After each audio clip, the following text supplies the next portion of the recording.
Social media real estate research. Got a lot of clients that will text me, call me, saying, "Hey, hi, I've looked up this house."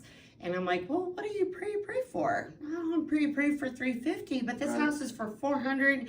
I can get it for $800, $1,200 a month." We have buyers that go on all the media sites that we know of, and it'll say, "This house for sale for X, monthly payment $900.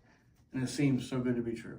And most buyers don't know, there's a little button there next to the payment. If you hover over it or click on it, it gives you more detail. It usually shows, this is assuming 30% down. Right. This is assuming, and they put an interest or home insurance payment of $20 a month, which is unrealistic. They put property taxes that are just.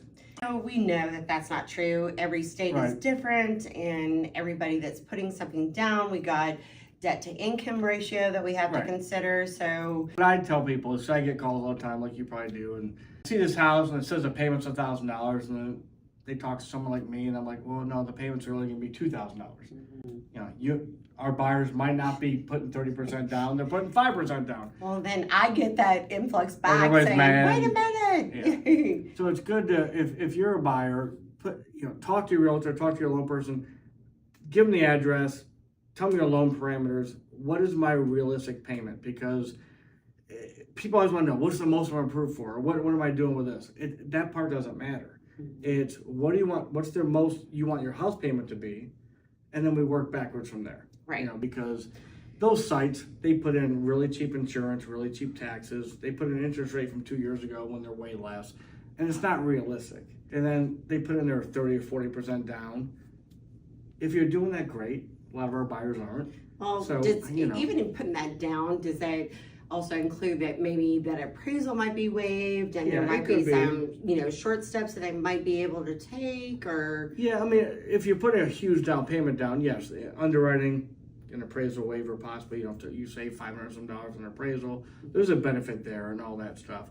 But as far as our buyers are concerned, I think the biggest thing is knowing realistically, what would my house payment be on that house? This website says it's gonna be $900, and I'm like, and someone like me is like, nah, it's gonna be $1,700 with their situation. Right, and they get mad at me because I'm showing them a house that they think that they can afford. Yeah. So my advice would be I always tell my people, when you're shopping for houses, when you see an address you like, a price range you're pre-approved for, send us the address.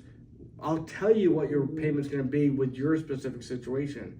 It's going to be different for an 800 score versus 680 versus 640. Right. Are you putting 20% down? Are you putting 5% down? Property taxes. What area is it in?